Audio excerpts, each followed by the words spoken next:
One time for the one time. It's the family bloodline.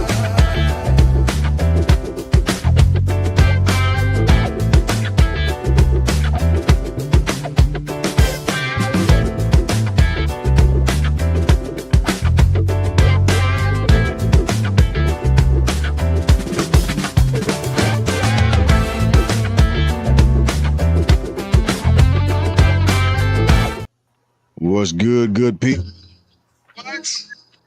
That was my bad. My bad. That was my phone. It's in my set. Anyway, what's good people? We are back again for another episode of the Family Bloodline Podcast. Yeah, it's good times on here. And as everybody can see, we have a new guest, and we're going to introduce him shortly. Deuce is going to be out for all those who are wondering where he is. Deuce thought he was still young, I'm guessing.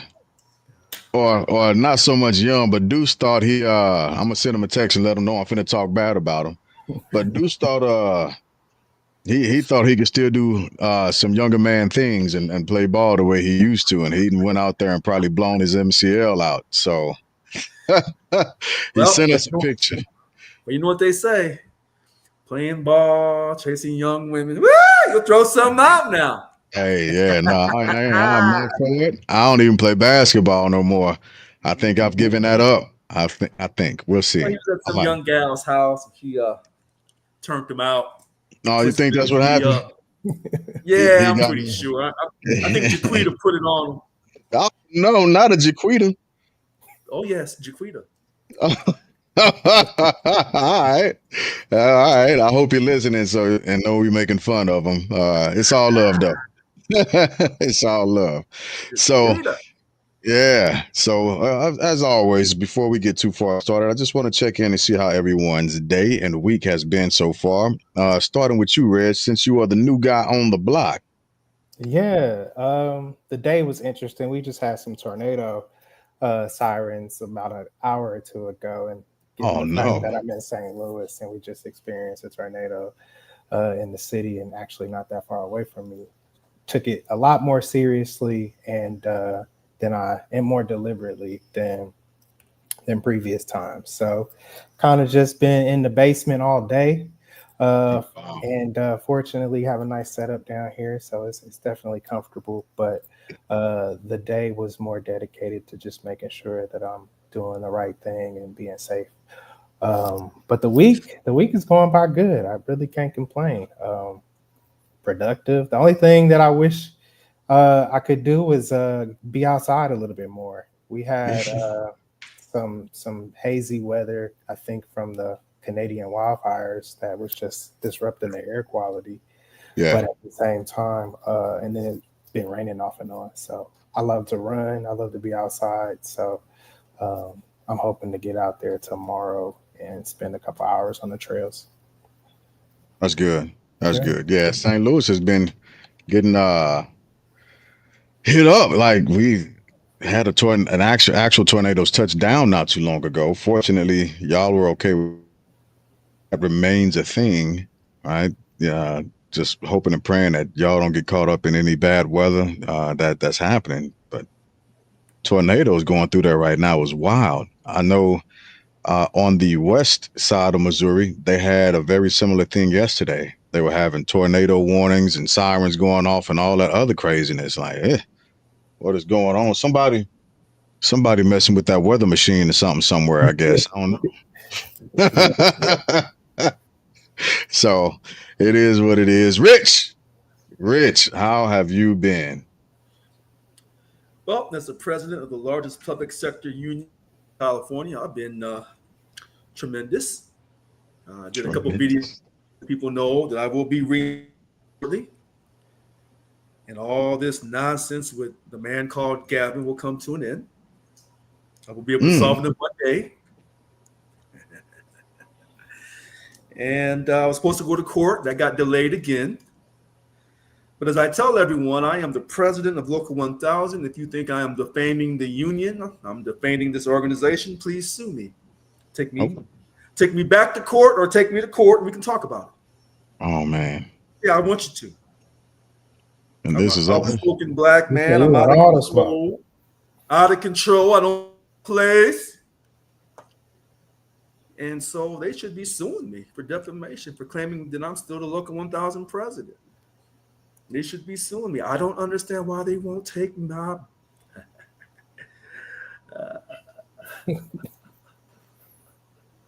Get it off the chest.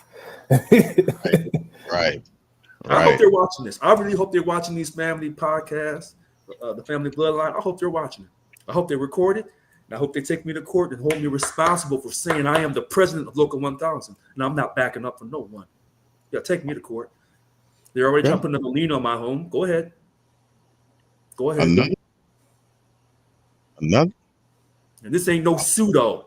This is President Richard Lewis Brown. I ain't no Bitcoin. This is who I am. No pseudo name. Okay. It's who I am. What I stand on. And so we see how Rich is doing this evening. Which is all right. As long as you're feeling some type of way, I'm doing okay. I'm fabulous, family. I'm back to court. Let's go. Yeah, I'm doing wonderful. I'm pushing, moving, and grooving, and just waiting to. Got a lot of big things happening, so I'm excited. I'm excited. And so, as always, on the Wednesday night podcast, I have to make sure I read our disclaimer, which says the views expressed are those held by the author and do not represent any other organization, company, corporation, or entity. Except for Local 1000. Except for represent Local 1000. If they don't like that, take me to court. And there you have it. There you had it. You heard it. You heard it from. Don't be afraid. Don't be scared. Yeah, President Richard Lewis Brown's mouth by himself of his own accord. I can dig it. I can dig it. They say there's freedom of speech in America. At least that's what President Trump says. That's what he says. That's for some, but not for all. I'm just throwing that out there. Right. I'm just throwing that out there. Well, as a trans white man, I have that privilege. Oh, But you don't know how I get down. Hey, I'm finding out. One of my best friends in the military, his name was Reggie. Reggie. That's why I say Reg. Yeah. There you go. So I see what type of show it's finna shape up to be. So let's get into it. Before we go too much further, Reggie, why don't you introduce yourself? Let us know who you are, where you're from, what you do, the things that you're into, all the other good stuff. Yeah, I'm Reggie. I'm from St. Louis, in St. Louis currently. I'm an adventurer, a skydiver, an investor, property owner. I'm into regenerative agriculture, into passport stamps. Really into family and making sure that I am just open and honest with friends and Black people in general about like where we need to go, what we need to do as a people, but also as a tribe. And so, yeah, that's me. I love it. I love it. So, I brought you on. I asked you to come on. I requested for you to come on, and I absolutely appreciate you being willing and able to do this to talk a little bit about Bitcoin and the different avenues and everything in between. And in the future, for everybody on TikTok, I'm going to post a link for the actual platform to hop on and talk and state your opinion. But in a second, I'd like for you to begin to just run us through what Bitcoin is, where the value comes from, how you got into it, all of that good stuff. Real quick though, I'm trying to get this clip to play. Give me 1 second. I'm trying to get this clip to play. I was thinking about Bitcoin this morning as I hopped up, and I said it out loud. And so since I said it out loud, the demons in the interwebs heard my voice, and I pulled up YouTube to look at some stuff, and I saw that Donald Trump Jr. Began to talk about Bitcoin, and he said a few things about it. And I'll play the intro of what he said. Give me 1 second. I'll present the screen. I think it's interesting, and I am always at an awe as to how they make themselves victims. So let's listen to this for a quick second. Here we go. They have a meme coin. I think, of course, when he did that before he was Actually, in let me office, start it over. did these. I'm gonna pull it back a little bit because the preface to his answers is very important as to what was being said on this actual stream. The rubber stamp of the administration, and lead into some of the other things. The meme coin. Is that okay for your dad to have a meme coin? I think, of course, when he did that before he was in office, he did these things. The reason we got into crypto, and we're all in on crypto, and we're doing American Bitcoin, and we have World Liberty Finance and USD1, was because there was a time, and probably I'd been on this show, where I could call any single banker in New York City. I'd pick up the phone. I'd be able to get a loan for whatever real estate project I was doing across the street. Then we got into politics, and all of a sudden, they wouldn't take your call. Right. You couldn't get financing. We were debanked. And what I realized, and my brother realized, because we were the recipients of every subpoena imaginable, was that, you know what, we were actually just the top of this sort of pyramid scheme that we didn't realize we were a part of, that the financial system was totally undemocratized. Because we had a certain balance sheet and whatever, we could kind of do whatever we wanted. The regular guy was messed up. Now we were all of a sudden in the shoes of the regular guy that wouldn't be able to take advantage of the markets. And we said, what? I want to pause it out right there. All right. And I'll go around the panel just to hear what you all hear him saying, just so y'all can weigh in on what you hear Donald Trump Jr. saying right now, as far as being unbanked or debanked or democratized from banking, and the reason behind the current president has meme coins and all these other things. So what is it that y'all hear him saying?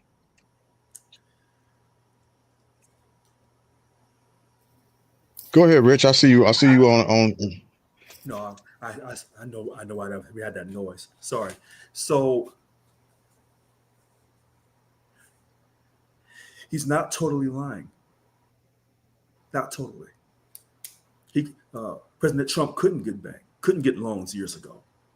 Rumor alleged he had to go through a bank called Deutsche Bank over in Germany, and Deutsche Bank was hooked up doing business with a lot of people, including the Russians, allegedly.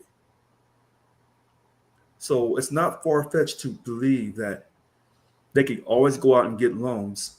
And then when President Trump got involved with running for office the first time in 2015 for the 2016 election, that he may have faced some pushback.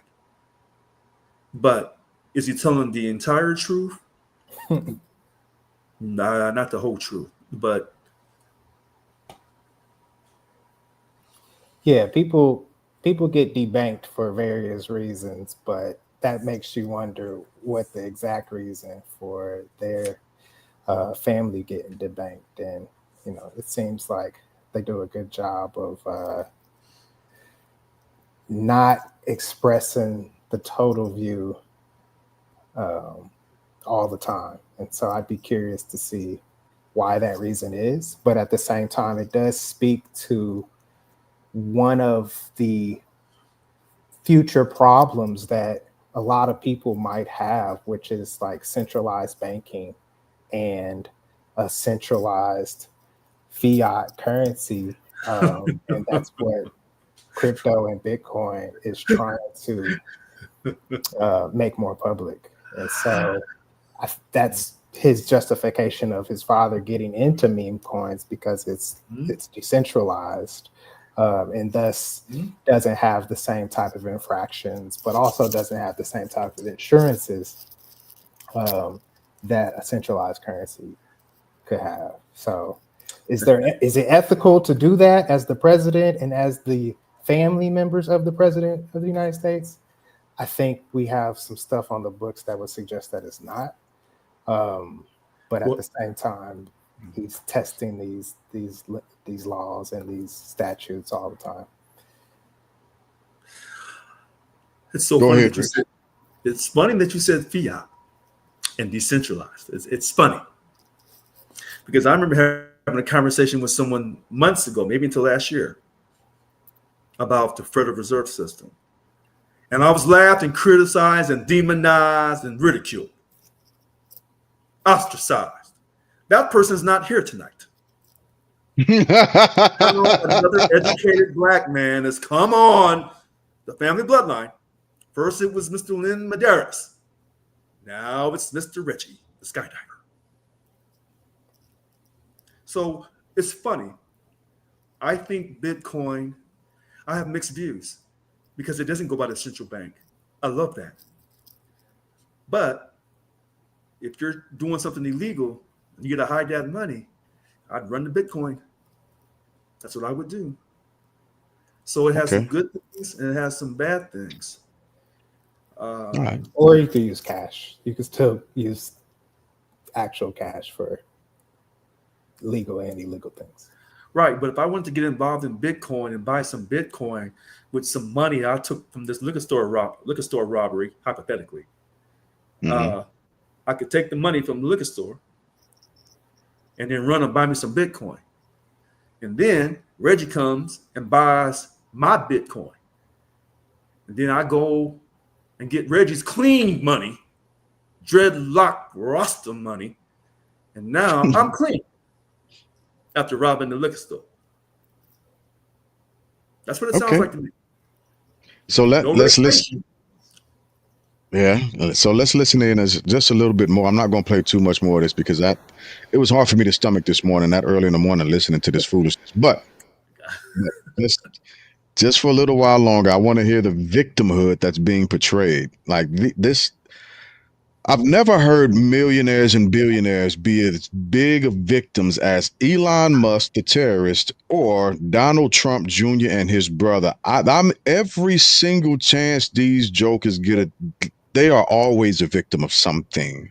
But now, when they were out talking about Burisma or talking about Joe Biden's son and laptops and all this other foolishness, it didn't pertain to them. Anything ethical or unethical that they were talking against. Well, hey, always look at them, right? Don't look at us doing it. But again, let me play this victimhood mentality real quick because I think it's a phenomenon that's happening across America with people that look like him. And this is a segue. It's an intersectionality point of trying to assimilate into a culture that other people that look like him who ain't got the financial backing are trying to get into. But anyway, let's get into that. What's the solution for that? The answer is crypto. These decentralized platforms where you're not beholden to this, where you create efficiencies. As a guy that did real estate, why am I paying points in and out for title insurance that could be done on the blockchain? So we got into crypto not because it was like, hey, this is the next cool thing. We got into it out of necessity. We got into it because we understood just how quickly we could be turned off, even as an incredible developer from New York City. I mean, I don't think anyone would argue that we didn't change the skyline of New York City, but that disappeared in an instant. I mean, we're getting sued by New York State AG, $500 million fees for paying back loans on time with interest. These aren't, fair markets. There's nothing egalitarian about any of that. So we actually, as innovators, as people who understand these things, we went all in on a concept that makes total sense because we'd actually been the recipient of how quickly that can be shut off. And so it actually makes total sense. The Trump organization isn't doing anything with foreign countries. The first time around in the administration. All right, that's about as much lies I can take from him, talking about crypto and all that other stuff. Because as soon as he said, now this happened, the date on this actual interview, give me a second. Let me find it real quick. This is a couple of days ago. This is not long ago at all. I have to find the date. I owe the date. What? Anyway, I'll come back to it. But for him to say that they're not dealing with foreign countries, well, I can't take him at his word because we know that there were people were donating millions, multi-millions of dollars to the meme coin in order to have dinner with the president. And it was done on a multiple different anyway. So I can't stand the amount of lying that he's done throughout that interview. I highly recommend going to look at it. All you have to do is Google Donald Trump Jr. on crypto to hear the waterfall of lies and foolishness that are coming and victimhood that's coming from his face. I don't respect him. I'm gonna throw that out there too. So, but with the things that he did say that I do agree with, the ability to pivot to a blockchain type of currency or process, I think is a better word for it, to wash money, whether it was legal at one point or not as you were. I've been in look, I had a long day.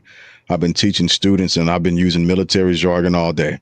So, but as a point of understanding, and as a process of a blockchain goes, and being able to take a fiat currency and make it and push it over into a clean form or value, and then essentially withdraw it and it be clean at that point is crazy to me. It's like being able to launder money with very little oversight, essentially. But I'm just using terms and throwing stuff out that are ideas to me. They could be hyperbole. They might be truth. I don't know exactly where it falls into or on the line of truth. So Reggie, if you could explain in terms that I can understand, explain what blockchain is. So blockchain is a public ledger. And that's the beauty about crypto like Bitcoin, is that all the transactions are publicly available. And I think okay. For the I'm sorry. Give me a second. Now that you say that, I could have been wrong with the assumption that I just made. So can you take some dirty money and put it through this process of blockchaining and buying crypto to clean it in the end? Yes. On other platforms, yes. What? Wait a minute.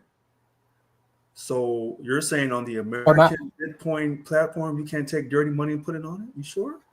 I'm not saying that that's not possible. I'm saying that because Bitcoin is public, you should be able to trace some sources of that address. No. And because you could trace the address, in theory, you might be able to figure out who is the owner of that. Wait a minute. But at the same time, crypto is supposed to be more, it does have a level of anonymity to it, which allows somebody to be able to just say, hey, like if I want to convert something to another thing, and then either get a loan against that money, because it's not like you could just take out the equivalent of whatever Bitcoin or the meme coin is worth typically. Let's say Bitcoin is like at 100 and something thousand right now, right? Okay. And so you can't just take one whole Bitcoin out of an ATM, right? Like that's not how it works.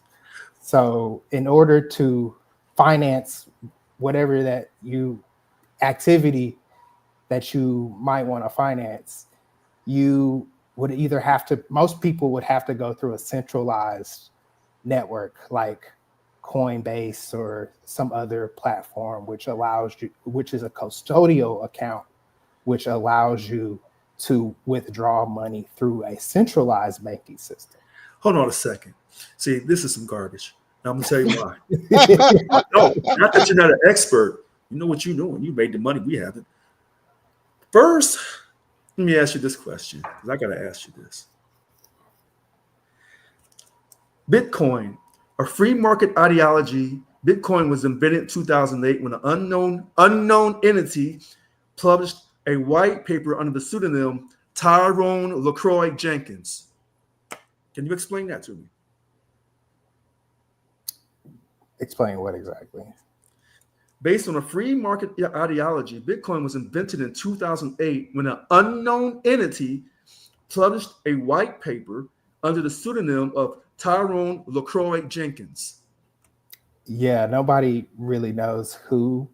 Stop right there. You walked into the trap. Bitcoin is. You gotta let them finish, Rich. You gotta let them finish, man. Yeah.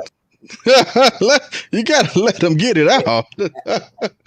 At the time, it was a novel idea that there's actually a documentary on this, several documentaries, but the most recent one is like a HBO documentary. But essentially, yes, the creator of Bitcoin has remained anonymous. You are correct. No, I just named him Tyrone LaCroix Jenkins.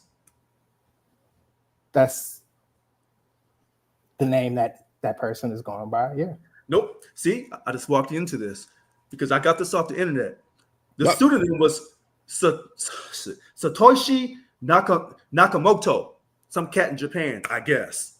See, nobody knows who created this nonsense. I said some black name just to see if you would say, yeah, he did it. If you know if a black man had done something like this, it wouldn't be going down. So it had to be somebody with some respectability. That's the first thing. But an unknown entity? What the hell is this? Well, then I can just go back to the Central Reserve. That's an unknown entity. But that was in 1913 when they recreated that bad boy. So when So what you're saying is like, we don't know who invented money, but what you're saying is because we use money now and it's printed by the federal government, it's more valid than something that is invented by someone who's anonymous? That's a great question. let's move on.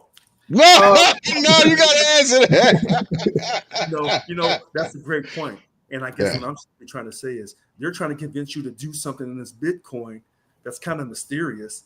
And a lot of people say the Federal Reserve is something mysterious as well. So if you already have one thing that was mysterious, and like you said, it's a fiat currency, it's based off of perception after the gold standard went away. This is really the same thing, except this has no authority, allegedly. But I can't even tell you. I think we're in a phase where if we don't agree on its decentralization, its authority might be put into private or governmental majority. No, I agree with you because on the internet it says the same thing you just said, that it's decentralized. There is no central bank, and that's the great thing about this. Because remember, Donald Trump Jr. was saying, because of politics, my dad can't get loans, and we're paying back these loans with the interest. So we had to, look for other measures. And one of the measures we looked at was going into Bitcoin. Because what I was led to believe, if I have money, I can just invest it in Bitcoin. And then somebody else can come behind and buy my Bitcoin whenever I want to sell it. Is that possible? I don't know. I haven't I tried investing in Bitcoin. I didn't do a good job with maintaining a semblance of intelligence about it. I just threw about $20 somewhere and forgot about it. I don't even know. I don't know if it's in Coinbase or what. I really don't. But when it comes to the actual investment part and how it actually garners value, where does that foundation of value come from? It comes from the fact that it is basically a fixed supply. Like there will only be a certain amount of Bitcoin ever mined and produced, which is like 21 million. And so 21 how much? 21 million total Bitcoin. That's it? Yeah. And so we see Bitcoin as like this thing that's a fad now, but essentially it's supposed to degrade over time and not exist after, I can't remember the calculations, but by 100 years from now, this shouldn't be in circulation anymore. It will be within the confined space of whoever has it, and so that's why people are very enthusiastic about getting on it now, because there's only 450 of Bitcoin mined daily. And this is supposed to go truncate over time. So it's doing something that traditional currency can't do, which is control its own network, right? Like we have so much money that's been printed over the past few years, 5-6 years, that we see that the value of the dollar has decreased because our purchasing power of the dollar has decreased in every facet, whether it's food, entertainment, shopping, you name it. Everything has gotten more expensive over time. And so one of the beauties about Bitcoin and other cryptos to a degree, and equities, real estate, all these things are hedges against a dollar that is devaluing, and everybody knows that it's devaluing. So my question is to you, Reggie. You use that word mining, and I think gold.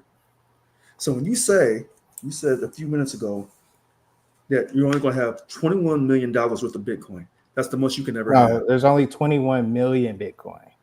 21 million. The value of the Bitcoin hypothetically is going to increase because it becomes more rare. And so that's why it seems to be a gold rush in crypto right now, because of everybody kind of piggybacking off of the intrinsic value that Bitcoin is trying to have by being rare. Okay, so since you say that it's rare, you only have 21 million total Bitcoin, but that 21 million total Bitcoin can have a value as high as, quote, the free market will allow it? Yeah, if you're measuring it by US dollars.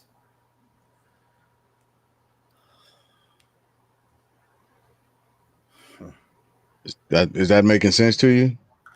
And it's more of a tale about other currencies than it is about Bitcoin.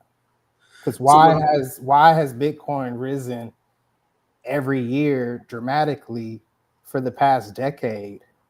It's because the value of the dollar has decreased practically every year for the past decade. So what I'm seeing is, you said there's a set amount of Bitcoin, 21 million. That's the set amount. I don't know who established that amount, because I don't know how that kind of, flows with the free market. So the free market said we want more than just 21 million total Bitcoin. We want 100 million total Bitcoin. The whole theory. So I would encourage you to read the white paper on Bitcoin. It's available. I think you can go to bitcoin.org and view the white paper. It's very technical. I would encourage you to take your time with it, but also use AI and other systems to help you summarize appropriately. Gotcha. But essentially, there is supposed to only be a limited amount in order to make it valuable. The theory is currency is not as valuable because it could be mass produced by the government. Like we don't know the day that the government printed $100 million of money and threw it into the system, into the banking system, because that's what they do. They throw it into the banking system. It's not like they print $100 million and just hand it out to people. That's not how it works. So in essence, it's decentralized. It's a public network in the blockchain ledger system. People can agree in theory that like this protocol should stay the same and shouldn't change. There's a difference in certain Bitcoins. I'm not an expert in like why the protocol split. There's been books and documentaries about that I can reference a little bit later. But essentially it prevents one entity from owning all of it. The US government is the only entity allowed to print the dollar. Like, and anybody else is going to have the Secret Service coming after them and the Treasury Department. Yeah. So we know that, and thus forgers and all that stuff, they getting arrested with the fullest extent of the law if they ever learned how to make a like legit fake forged currency, right? And so because this is accessible to everybody through exchanges and on the blockchain, in essence, you could get as much as you could afford. You could get $5 a week. You could put $20 in, forget about it, and check it. And it's probably, depending on when you bought it, it's probably worth $100 right now. Mm. So you got into this really early, and you're going to do well, Reggie.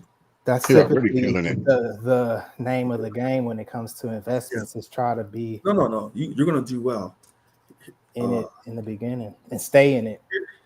Yeah, but you have to know when to duck. And here's the funny thing. So this guy, Nakamoto, not Tyrone LaCroix Jenkins, but how you say his name? Nakamoto. Nakamoto came up with this brilliant idea. Nobody knows nothing about Nakamoto. He's like COVID. Where the hell did this shit come from? Okay.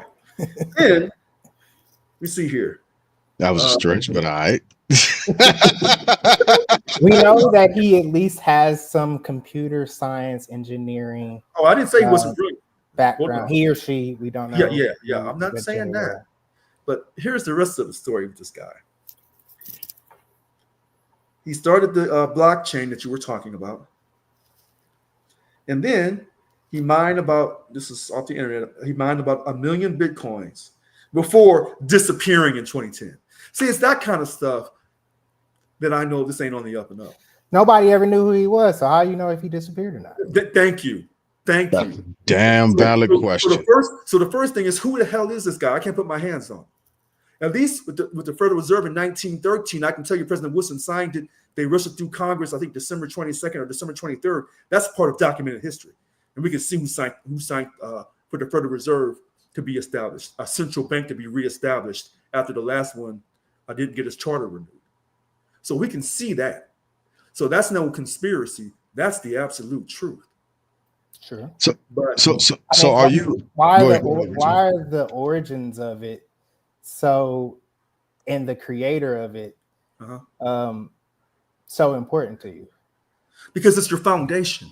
If you have a shaky foundation, I'm not rolling with you. Do you know who created the silicon chip, or do you know that a lot of companies and softwares have been built off of it, thus being able to allow us to like do what we do now? Like, I get that history and the origin is important, but also when you build on the foundation, those things are also just as important, right? No, Reggie, because I think you're trying to compare apples to some fried chicken. No, I'm not going for that. The silicon chip to no crypto? No, that's a little no. I mean, it sounds reasonable what you're saying, Reggie, but I'm not accepting it. Now, other people would say, "Oh, Reggie's absolutely right." A lot of people would say Reggie's absolutely right, and they'd be absolutely wrong. They'll be the same ones that have their ass handed to them. So the question again. Oh, how so? Yeah, because you cannot tell me who started this situation. And even when they said they disappeared mysteriously, he said, well, we don't even know if that person was there to begin with. Then who the heck started this whole situation? That they said, we don't want to go by the Central Reserve, the central bank, the Federal Reserve. We want to do something that's based on the free market, that's not controlled, but yet we'll have some type of control on it. Like you said, the total amount right now, you say is 21 million. Total amount that will be in supply is 21 million. Okay. And then we don't know if that will ever increase or decrease. No, we do know. Oh, you do know. The 21 million is the total supply that will be in circulation. So it's in and out 21 million. No, there's only going to be 21. It will either be held privately by individuals or centralized in Coinbase or wherever, but you'll only be able to have up to 21 million. So but I'm writing down what you're saying, and I'm following you. So the total number of the Bitcoin will be 21 million, whether someone holds it privately or publicly. But that 21 million may have a value of 10 million today or 15 billion tomorrow. You know what? It sounds like it sounds like it's a similar thing as the value of the dollar, right? Because sometimes the value of the dollar is more than like. I guess I got to check it out because I can't remember off the top of my head. But fiat currency, like the fluctuation of it, it's the same concept. No. That's it. Well, because like Reggie said, you're only going to have a set amount of 21 million. Period. Where with the dollar, if the government needs more money, they don't have it in their savings, they're in a deficit, they just go to the Fed and the Fed says, okay, how much money you need? Okay, we'll borrow it to you, you pay it back with interest that you'll never be able to pay us back. Right. And that part I'm not debating you on. What I'm talking about is the fluctuation of the value of it, right? If they're printing more money, the value of the dollar goes down. Right. However, although a Bitcoin can fluctuate in value, it's not going to that's a similarity that it has with the fiat dollar. But because they're you can, so to be clear, you can peg and compare the value of Bitcoin to other currencies and to gold. Like you can go on tradingview.com right now and look at BTC to gold or to euro right now and see what the difference is. We're talking in dollars because that's our currency. Right. So it, like I said earlier, it's saying more about our currency than anything. But most people who are into using crypto as an investment strategy, mind you, I'm all in on crypto, but it's only like no more than 10% of my portfolio. So like this is something that is still volatile. It is still not as battle tested as equities or real estate or gold. So what I'm saying is use it as an investment tool. Hold on to it if you think it has the intrinsic value of it based off of its protocols of decentralization and et cetera. But it is something that is still a newer system that, for the most part, people like me and older probably won't understand because it will be utilized differently over the course of time.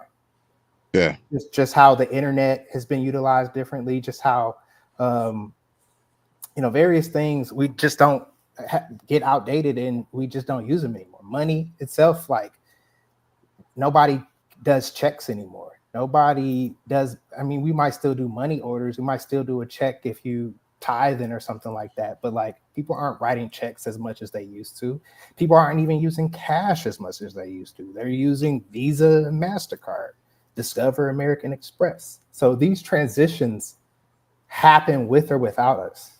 So it's important to either know about it so that you know why you got left behind or why this thing has pivoted to another thing, or you can adopt it slowly, fast, however you want to, and understand that it has the potential to be a system, a game changer, because it is a system itself. And so it depends on the adoption rate of countries, of corporations, of individuals. We hope that this doesn't just become something that a whole bunch of corporations and high net worth, high income individuals just start buying up and kind of price people out of this market. But essentially it could become something like that because nobody is trying to get in on it while it is still in its early stages. People are going to be huffing and puffing about this, whether it's 15,000, 60,000, 100,000, a million. But I would rather listen to those people huffing and puffing about it, because I started buying $5 a week when it was $13,000. And I told myself the goal is to just get one. But even if I don't, we can break it down to smaller denominations, and 100,000 Satoshi, which is a smaller denomination of a Bitcoin, is $108 or whatever I want to say, let's say Bitcoin is at like $108,000 right now. And so 100,000 Satoshi, which is just a smaller amount, would be $108. And so if you think about it in smaller terms, you don't have to think about buying the house at $600,000. You're not going to spend $600,000. That's not going to come out your bank account like that. It's taken out of the course of 15 years, 30 years, however long your mortgage is. So you can apply some of the same concepts of investing to crypto as a whole and say like, okay, I see how this could benefit me in the long run as an investor, as somebody who's financially savvy, as somebody who takes risk in every market, whether it's the housing market, the stock market, like it's volatility in every market, but crypto right now probably has the biggest swings that can break people if they go all in, because there are no guardrails. There is no FDIC that is going to insure people if they lose the key to their crypto. Well, I think the only thing that would insure the Bitcoin is the amount of money that big investors have in it. They're not willing to lose $2 or $3 million, of an investment just that's the insurance of it. If you ask me, there are people who have a lot of money that's invested in Bitcoin that don't want to actually let it fail, allow it to fail. All right. So, and that might be a better game to play, quite honestly. The FDIC, it gives us a warm and fuzzy, but at the end of the day, the FDIC can also say, yeah, well, you know what, we've changed our minds. They don't have to anything that they said that they've secured. They can always say, yeah, we changed our mind on this. I think we wouldn't have to go through Congress though. No, Not the it FDIC. doesn't. No, remember, our dollar isn't owned by the American people, right? And so the feds can do with it what they want at Hold will. on. No, wait a minute. You can say Congress can Congress can regulate how the dollar should be spent in America, but Congress can't regulate all the rules around the fiat dollar because we don't own it. Wait a minute. Because this is where the conversation gets deep between the Fed being a public or a private when it's actually both. And so, the politicians would have a severe argument because I'm against the Fed altogether. Sure. Shouldn't be getting money from a private bank. We should be, our U.S. government should be printing our own money. But Yeah. I mean, what happened during the Great Depression? What happened to currency during the Great Depression? it fell because the Wall Street, the investors. See, this is where it gets tricky about investing. In the 20s, they were saying, hey, go on and invest. This is the roaring 20s. And then when the big boys wanted to call those notes in, people couldn't pay it, and they crashed the market. Now, some people say, no, that's just a conspiracy, Richard. That's not true. Okay. We know the market crashed and fiat currency lost its value. It wasn't fiat then because it was still in the gold standard. And then after 33, it went off the gold standard. I remember y'all saying that. I got to look at that because gold never lost its value. No, you're right. So that's why I said that, right? No, the money was not fiat until after we went off the gold standard, when money was no longer backed by gold, it was backed by perception. So it's interesting that you're saying this. Very similar to the Bitcoin. It's really I can't say it's similar to the Bitcoin. Okay. And the reason why I can't say it's similar to the Bitcoin is because there are different players involved that want to. If people wanted Bitcoin to go belly up, they could have done the same thing with Bitcoin that Hawk Tua girl did with her meme coin. Right? She could have had a bunch of backing. It could have had a bunch of backing. It could have had a lot of people investing in it quickly. I'm gonna stop you there only because Bitcoin is not controlled by a single source like these other meme coins are.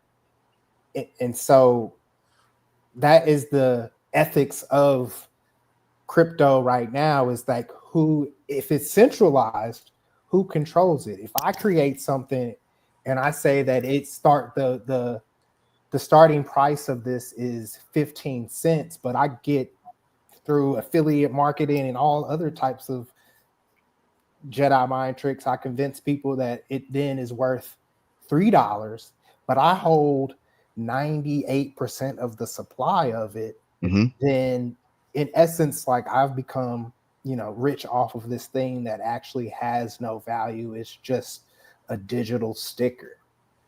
Like, it's actually not a utility of any sort. And so I do think that you have to distinguish within the cryptos their actual utility. Is it something that is helping with contracts and doing like proof of work? Is it something that can be utilized across networks or on a specific network? These are things that can become problematic with crypto, but also the same kind of problems happen with what we deem currencies as a whole, and what we deem as an asset class as a whole. Is like, these assets the prices of them can be manipulated to a degree that we don't really understand. housing market can be manipulated. Like, why is a 3-bedroom, 1-bath home in Tulsa averaging $500,000? Like, you only got 1 bathroom. Like, what the hell? Right. That's kind of the point that I was making, right? The reason why, if we had just the one controller of Bitcoin, right, then it could be likened unto the investment, and it can be likened unto like the Haktua girl, where again a bunch of propaganda was pushed out about it. It rose in popularity. It was supposed to become a thing, but again, since only one person actually controlled it and they pulled the rug from under everybody, only one person benefit from it, right? Because now they have the thing that we actually place value in their control. Bitcoin, however, because it's not placed in the same situation to where only one person is controlling this vast amount of resource or investment, right? Or the 21, not one person is controlling the 21. Everybody has a bit of a better buy-in to ensure that it does better.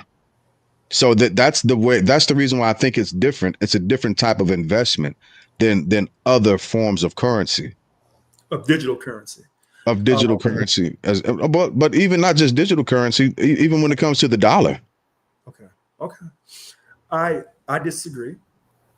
But when a person can't tell me who started the system, nobody still knows to this day, I don't trust the system. At least when I say I don't trust But you also don't trust the system when you know who's in it. Like, you don't trust everybody in the government right now. Yeah. And you know who all the representatives are. Right. So when the Fed started in 1913 with that central bank, I don't trust that. Some politicians in the federal government didn't trust it. And it's documented. This is not me just saying it. It's documented in history. But at least I can say, well, hey, Tyrone went down here and robbed the liquor store. And he out here wilding out. But to me, with this Bitcoin, I don't know who went down there and robbed the liquor store. I don't know. But the liquor store got robbed. And whoever got it, whether it was one person or two people, they living their best life. Yeah, but wouldn't the transactions end up on the ledger? Yeah. In the blockchain if it was robbed? So wouldn't that be cause for a bit more? Wouldn't it be more transparent? No, because when you asked him at the very beginning of this, you said, Reggie, do you have to source the money? And he really couldn't give you a straight answer. And that's why criminals are getting. I gave a direct answer about Bitcoin. There are other cryptos in which this scenario is more plausible, like a Trump meme coin or other coins, because of the accessibility into who actually manages the supply or lack thereof accessibility. So if someone wants to come out and buy so much Bitcoin, do they have to source their money? Do you have to show where the money comes from? Because they can buy it anonymously. So if you can let someone buy to Bitcoin anonymously using a pseudonym, then you're not really sourcing that money. So you can have dirty money, clean money, all kinds of money get involved in Bitcoin, because that would be really the free market, which is what they say Bitcoin is based off of, based on a free market ideology. But then again, you say, well, who, in America, they say, well, economics, Adam Smith from Europe. We can say it's all his fault. That's why our system's all jacked up. It's his fault. We can point to somebody and say he's wrong.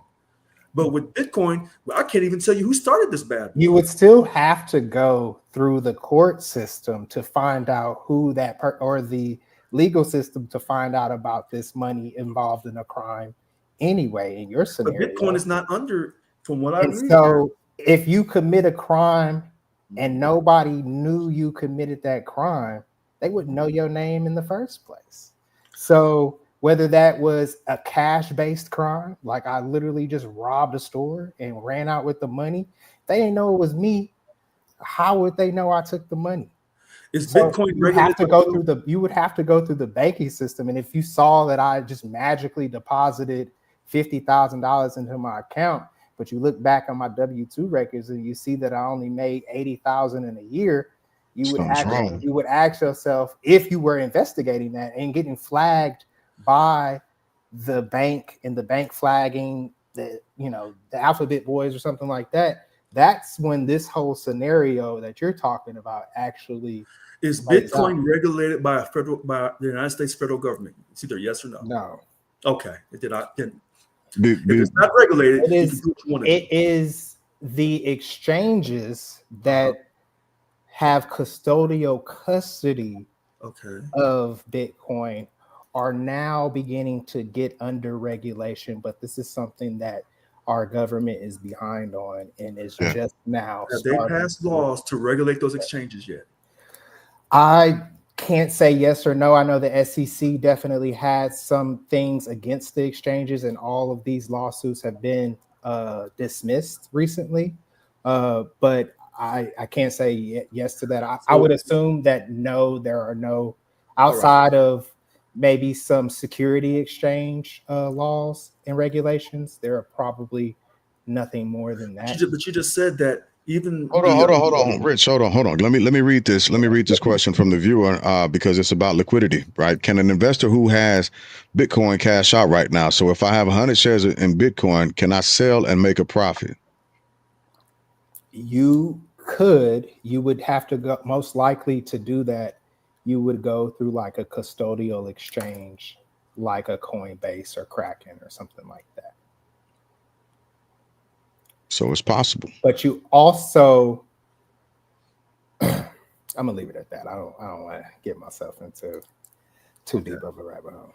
All right. Now, what were you saying, Rich? I was just wanting to read that. My thing is, you said there were some lawsuits, but they got dismissed. You said the SEC was concerned that they didn't quite trust this whole idea of Bitcoin, or they didn't trust the exchanges. But the federal government or no state government in America currently, as of June 4th, 2025, have any rules or regulations to govern Bitcoin or those exchanges. That could change, but I can't see it changing with President Trump in office because he wants a free market, because that's what you said, Brother Glass, earlier this year on that budget for 25, 26. They want to have little government interference. They want a free market-based economy. It's not what I said. It's not what I said. It's what they actually put in the bill. I looked it up and I read it. I said, okay, you're right. You're right. Yeah. Okay. Yeah, it's really interesting dialogue and language right now with crypto, because it's trading like an equity, meaning like a stock, but it's not quite defined as an equity. And so that is something that the government is going to have to kind of define and figure out. But also, depending on that ruling, will determine the future of it being decentralized or a centralized network, crypto as a whole. I feel a bit better with it not being controlled by our government. I'll be honest with you. I do too. That I actually find a bit of security in it not being controlled by our government.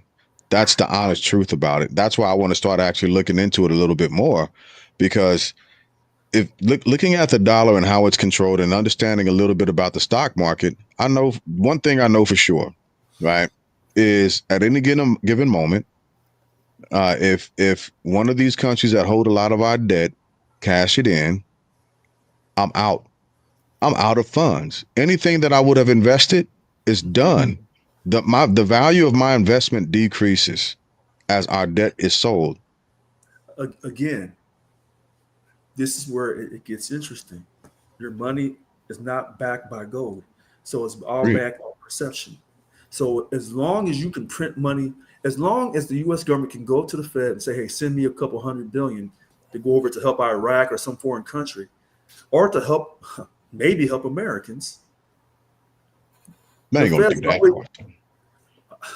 Hypothetically, the Fed will always say, "Well, how much money you need? Okay, here you go. Pay us back with interest," and they'll keep doing it. And as long as other countries keep accepting our money, it doesn't matter how much money we print. Now, if they said, "You know what? We don't want your little money no more. We don't think it's worth anything." So, and in a sense, when they say that, and I don't want people to say that we're being racist or prejudiced against our European American brothers and sisters, but when you say that the US dollar is not worth anything, then what you're saying is the white man's status in this world It's not worth anything. And the last time I checked, my white friends, oh, their status is everything. You're not going to take their status. They'll die for this country. Fair enough. And so I'm relying upon, quote, the manifest destiny that brought European Americans to this country and brought my family over as slaves. I'm counting on that pride. Now, if you tell me, both of you tell me, that pride is no longer there, well, President Trump's trying to keep it there. He's doing all he can. And I don't disagree with that statement. But here's a question that I do have. How do you get started? How would one go about getting started in investing in Bitcoin? What platforms do you use? How much can you start with? Is there a ceiling or is there a floor? And how often should you go back and check on it? Yeah, so this is the route that I took. It may not be for everybody, but the route that I took, I first started on Coinbase, and this was before it became a publicly traded company. Also started on Cash App, and these are custodial accounts, right? And so I started by doing like $5 a week. That's what I started at. And then if I got a little extra money that I wanted to throw at it that I didn't want to put into the stock market, I said, all right, let me throw $20, $40 a month at this, something that I wouldn't miss, but hopefully something that could start to accumulate and gain some worth over time. So I would encourage people to just start with $5 and do it as reoccurring as you possibly can, whether that's every month or every week or every other month. Like, just start small, because it is so volatile that, then this is crypto as a whole, but also Bitcoin. It is so volatile that you might not be able to handle a 40% drop from when you bought it, because you bought it at the all-time high at 113, and then you see it drop to 99,000, and psychologically, people might not be able to handle that type of volatility. So I would just say start with an amount that is sufficient for you. If you say, hey, I was going to spend this on a bottle, but I'm going to just buy Bitcoin. So you're saying you can put $5 a week into, I'm just going to say the Cash App, and then they'll take that and buy just a little bit of Bitcoin every week for you? Like a little portion of it or something? Yeah, you're buying $5 of Bitcoin. So by going into Cash App. Like 0.000 Satoshi. I got you. What that $5 is worth. I got you. So you're buying a very small portion every week of $5 that you buy Bitcoin on the Cash App. Cash App, Coinbase. I would just say Coinbase for right now. And so from there, okay, you could put it onto a hot wallet, and a hot wallet is essentially like a MetaMask or Coinbase wallet. This is something that is on the internet. Essentially, it doesn't have that much security, but once you transfer it from there, you can transfer it to like a cold wallet, like a Treasure wallet, or a what do they call it? I had one, and it was this was my first crypto wallet. What's the name of that? Ledger Nano. It looks like a little flash drive, essentially. And basically what that does is it gives you your private key is on there. And your key is what actually gives you the accessibility to Bitcoin. Because Bitcoin is on the blockchain, but the key is your wallet to give you, or your seed phrase is your wallet and your actual security for the accessibility of your Bitcoin or crypto or other crypto.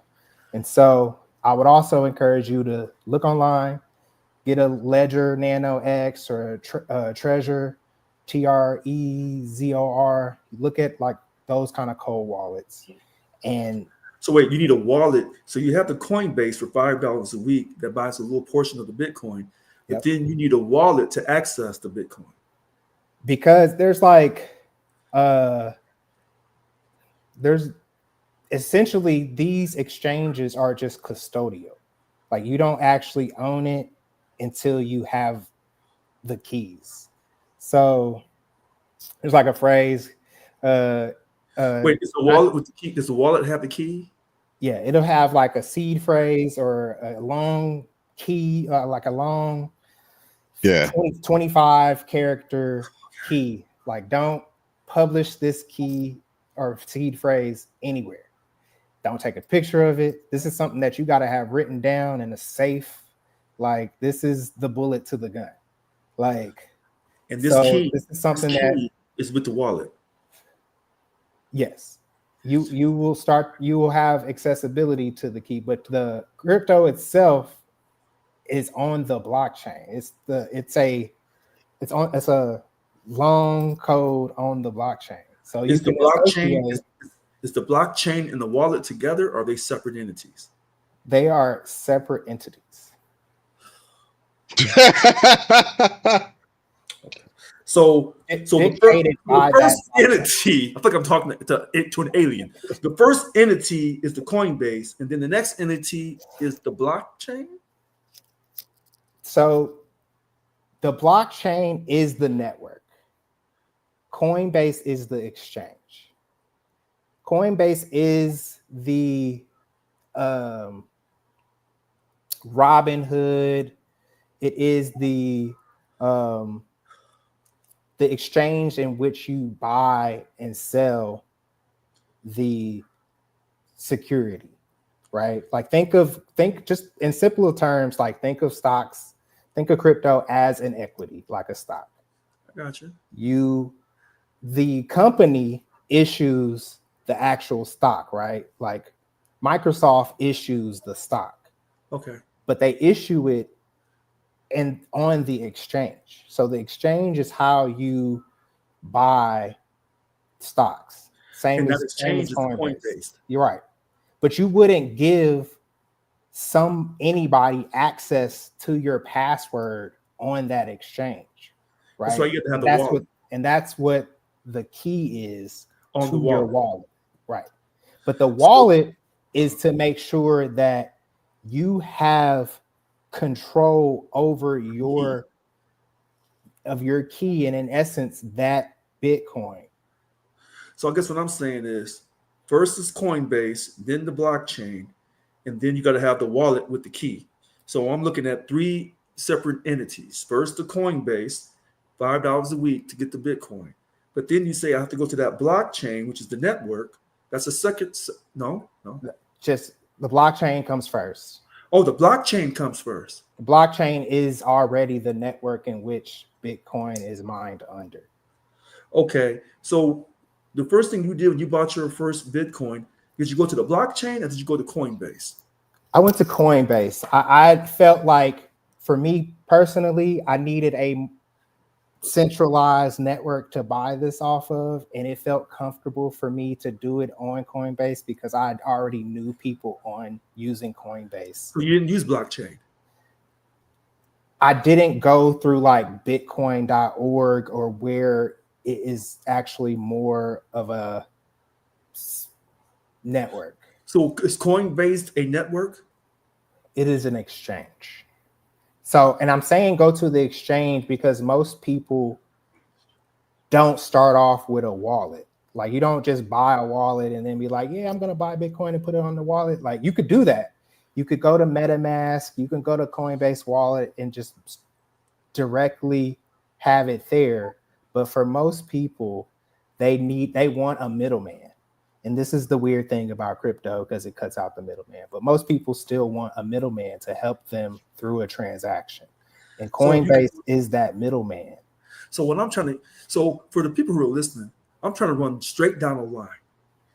I run it to Coinbase because that's an exchange. Download Coinbase or sign up for it. Sign up. So I wouldn't need a blockchain. I wouldn't need the network. I can just go right to the exchange. You have to link your banking information to Coinbase. So you do that. Let's just say it's US Bank. You link your US Bank to Coinbase. You're able to deposit $15, $20 a month into Coinbase. You can choose what crypto you want to buy off of the exchange. Bitcoin is only one of many crypto on Coinbase. You could buy Ethereum, you could buy Solana, you could buy Chainlink, you could different crypto have different utilities. And those utilities, depending on what your interests are, might be the token that There you go that use, shout out. might be the token that you use in order to like obtain this currency. All right, I believe you know your wife ain't got on here, so I'm Nah, what I'm trying to understand is, and so in essence, Uh-huh. the Coinbase, it just is adjacent to your bank. It's just right, but I'm trying to and go. so- I'm trying to go in the step. Yeah. If I run on Coinbase and run my banking information through there, Yes. then I don't need a blockchain. Then the only thing I would need now is my key, which I have to get through my wallet. You would then want to buy a wallet. You can buy Okay. one Right, I got you. off Amazon. You could use Coinbase Wallet, which is an app. Okay. I am suggesting for folks to own their keys. So the And blockchain is this. I don't need that. You, in essence, don't need Coinbase at all if you just have a wallet and you want to go through the blockchain.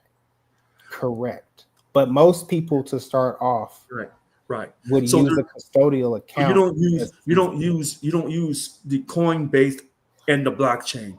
It's either one or the other, but you got to have that wallet, because once you set it all up, that wallet will have your key, so you can control that Bitcoin.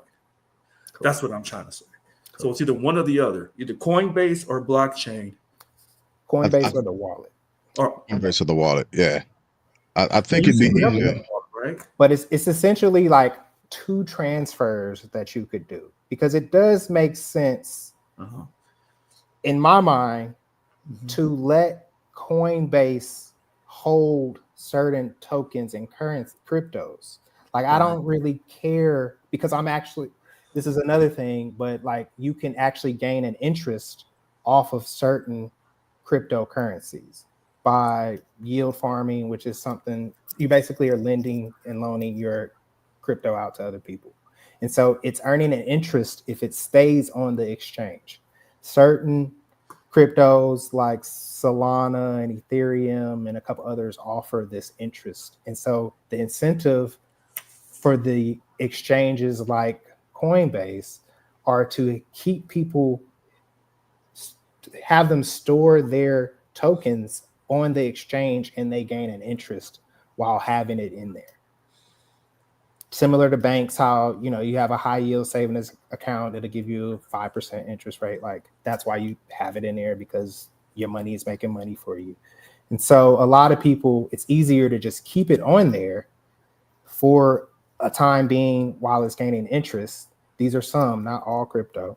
Right. And then transfer that to a cold wallet, which is essentially, think of it as like a USB drive with your most private, sensitive information that's password protected.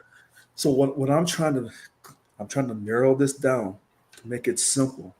So because if it takes all this explaining, people are not doing it.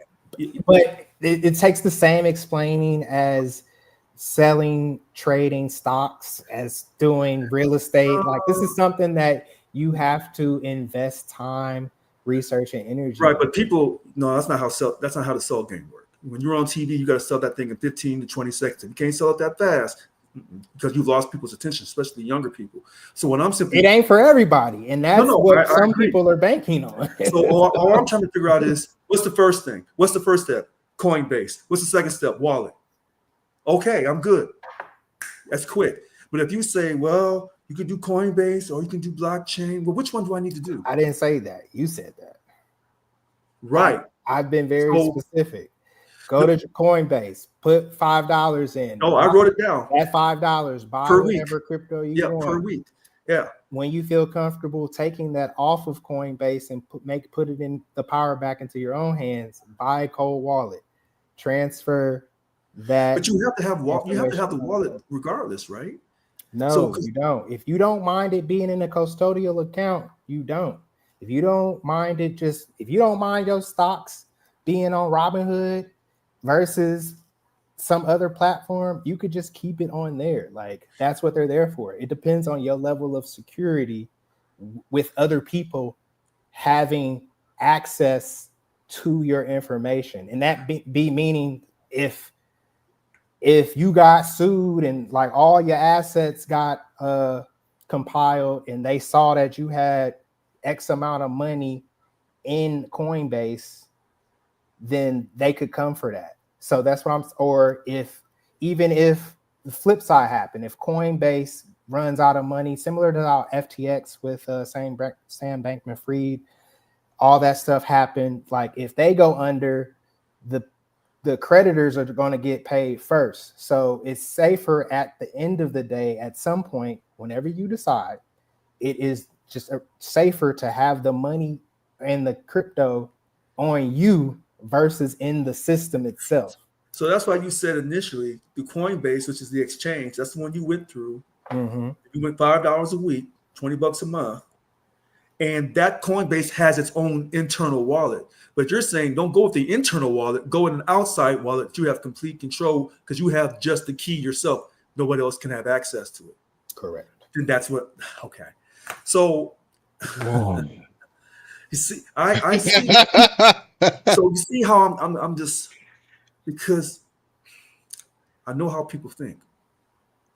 Once you have to go out and get people to vote for you, you understand you can tell them the truth and give them all the information, and they'll look at you like, you got to move me, you got to convince me. And what I can't figure out is, I don't even know who started this thing.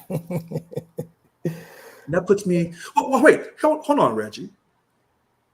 Can you tell us what happened to that Sam? Oh God, Sam Bankman-Fried. What did he do wrong? He basically committed a level of fraud because he was using money that was taken from other people and using it for personal gain. Was this a type of cryptocurrency? He was the founder and owner and operator of a crypto exchange. So I haven't read the legal judgment, but in essence, he could have either been using the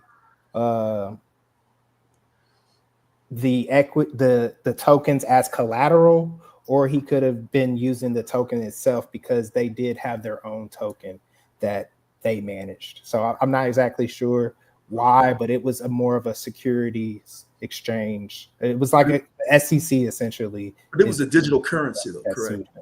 FTX was a crypto and I don't know. Yeah, it was a crypto. Yeah, I never messed with FTX. So he did some bad stuff. He had to go to jail. He couldn't get out of it. Currently, he couldn't get out of it. I guess he's in jail now.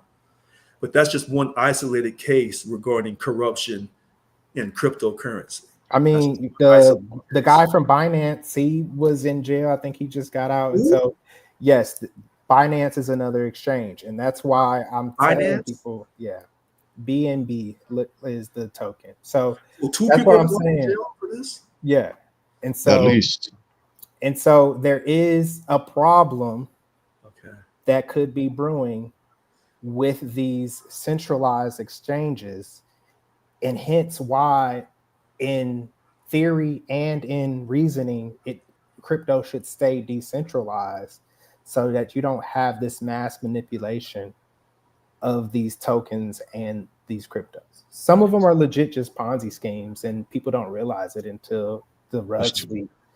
But it depends on the utility. Like, see if the actual token or the crypto has an actual utility, or if it's a store of value, or it has some cultural significance, meaning that it's been in the lexicon and the language for over a decade. Did you buy the Donald Trump meme coin as a cryptocurrency? You didn't trust it? No, I would never put my money into something that I wasn't willing to investigate and research thoroughly. And I saw no reason to research and investigate that because it appeared to be just as it was, which is get as many rich people in on it as quick as possible and then see how many people get left knowing about it towards the end of its lifetime and life cycle, and that's where you make your money. So it seemed to be somewhat of a scheme, not saying that it is, but from the jump, it just kind of seemed weird and also unethical. Like, I don't want my president having his own coins and tokens. He's already sells everything else. Like, why should he be selling something that is adjacent to money? So here's the question. And this is out of sheer ignorance. The difference between a Bitcoin or a meme coin or a token. What are the differences between the three? Are they the same essentially in description and used differently, or are they vastly different in nature? Totally. They are all different in their own right. Bitcoin itself is a protocol and a crypto. Now, crypto just being like based off of cryptography, but also like mathematical equations that are achieving some solution in a network. It's a little difficult to explain because it requires a level of computer science and just understanding how networks work. But at the same time, meme coins, think of meme coins as like digital trading cards.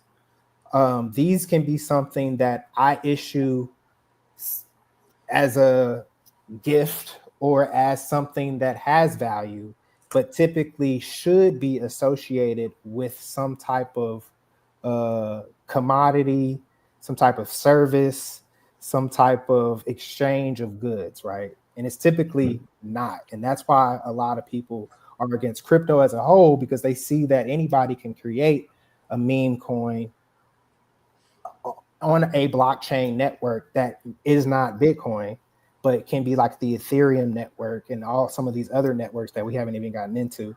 But you can create this token that has no intrinsic value, say that it's worth 15 cents, and then see how high you can raise the value of it based off of how many people are buying it and how much is in circulation. And then with crypto itself, there are certain developmental tools that other cryptos solve for. So they might be doing contracts or something like, for example, it can be expensive for folks to send remittance back home, right? If you use Western Union or something like that, you're trying to send somebody money across the world. Not only are you doing a currency conversion, but then like Western Union is taking their cut of it too, right? And so there are developer tools that utilize an exchange system to send certain types of information, contracts, things like that. And they develop tokens. So you'll see like a Solana token or a Sui token or Chainlink. And they're using this token as a currency to provide a service. And depending on what that ratio is to the dollar, in essence, it might be easier to send some money to somebody across the world by using a token. And I could see your head turning and thinking of maybe it could be used for nefarious, illegal reasons. Yes, it could be, depending on the network that it's on, but most of the time, and usually all the time, these networks are public. So if you are looking for the discrepancies in the amount of money sent back and forth, you could find it. Come on, Rich. I see it. I see it happening. All right. But it's still, I would say it's an emerging technology that still has yet to be understood, similar to other previous emerging technologies that we should be aware of the risk, should definitely be aware of the risk, as well as the reward that it might have as a utility over time. So You were talking about the computational solution of mathematical problems. That's how it's being generated, and it operates independently of the central bank. And then it says it's a hot commodity among speculators, and we can't even tell you who created this thing.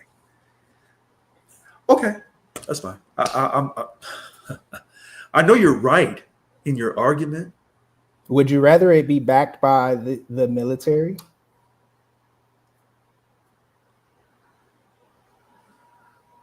Are you asking me a political question or just a? No, I mean the U.S. dollar is all. You said it was backed by perception, but it's also backed by the military. Like the military might of the U.S. and our trade agreements and perception is what keeps the value of the dollar relatively high compared to other currencies. Okay, yeah, I'd agree with that. I would. But would you trust Bitcoin and other currencies more if they were backed by the military? I would not trust anything. Well, first of all, let's go back to why I don't trust the Fed, and then I'll take it to the Bitcoin. Okay.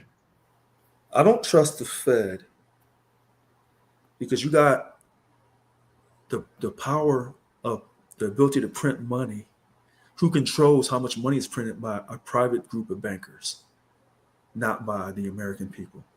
That's why I don't trust the Fed. And I'm not the first person or the last person to feel that way.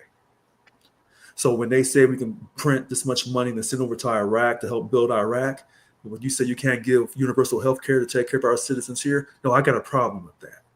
America first, except when I say that, I mean that.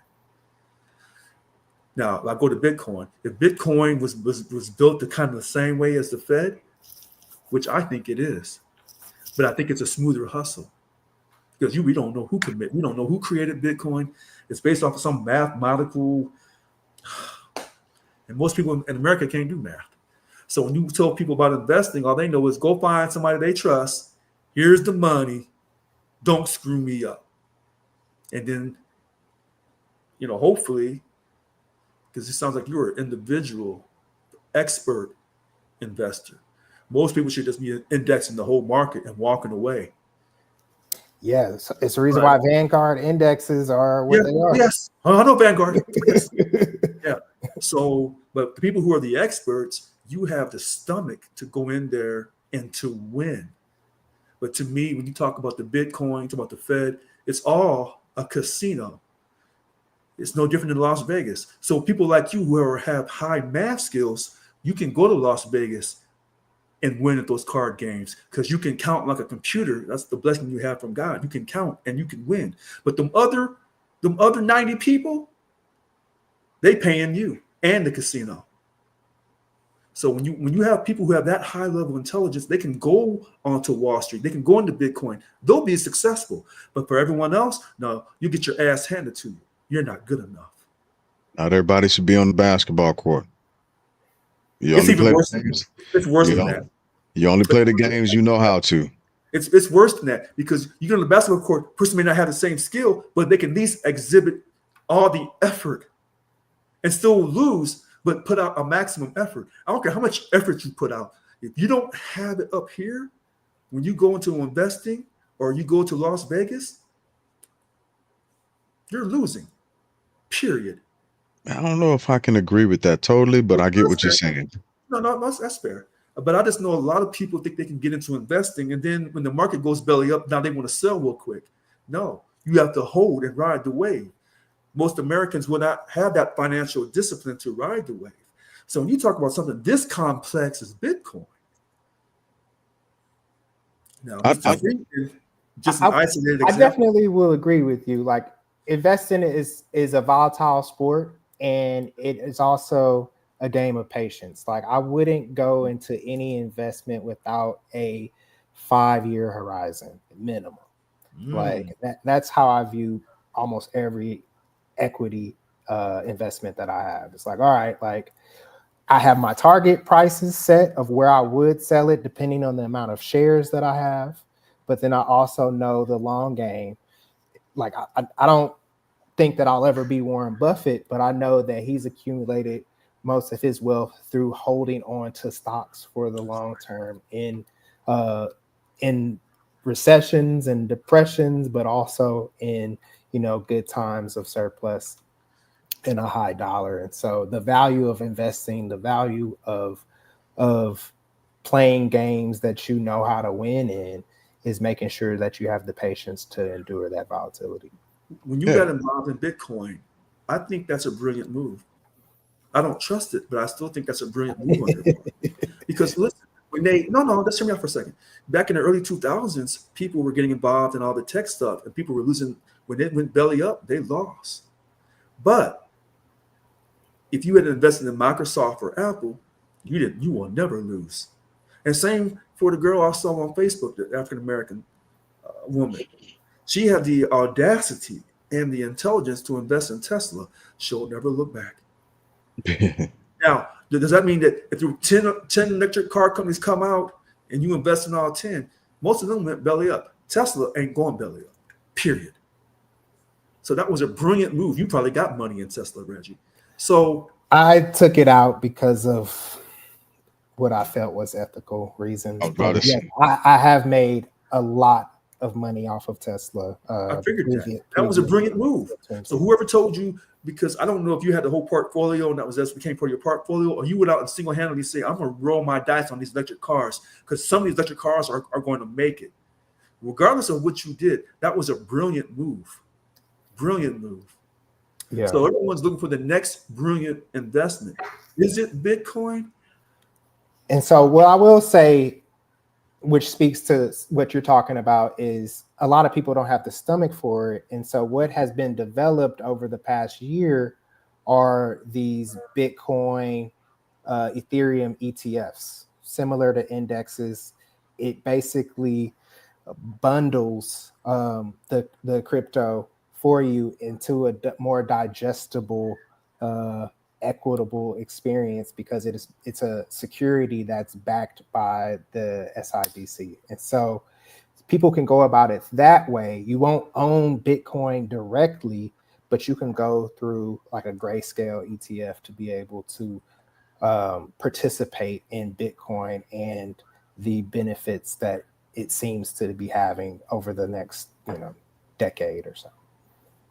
And so I would just say, like, if you don't have the patience, like that's what places like Vanguard are for. And they'll bundle your stuff up into like a 2050 plan or a 2030 plan, and it will give you a more broader spectrum of the market, the top 100 companies, the S&P 500, something that averages out all of the companies over time, so it's not as volatile. So you might see a 20% swing in the upside, but you might only see like a 15% on the downside, versus if you own that individual stock, you got to ride that wave in both directions. So I think you bring a healthy amount of skepticism towards both fiat currency as well as cryptocurrency, Rich. But the question that I have, in the spirit of balancing it all, is what should we invest in, right? If you don't trust the stock market or the feds enough to give them the leeway to allow your money to make money, and you also don't trust crypto because you don't know where it comes from, well then where should we invest? Where should people invest? Not just minerals and metals, rather, but I'm a firm believer in real estate. Now, old-timey black folks did the insurance. They weren't wrong. And real estate, owning multiple homes, renting them out if you choose. I don't have anything against the stock market. I just know the stock market is going to have more losers than winners. That's what I know. And I don't need the stock market crash in 1929, the panic back in 1908 or 1907, the stock market. We can look at as soon as 2008, as recent as 2008, right? Right. So now people say, hey, you can lose money with real estate. Not long term, you can't. Because remember, I always tell people, look at your foundation. When European Americans came to America, they saw all this land and no land titles because the Native Americans don't do land titles. And they said, you have no land titles? No. Where's your long rifle? Oh, we don't have that. Okay.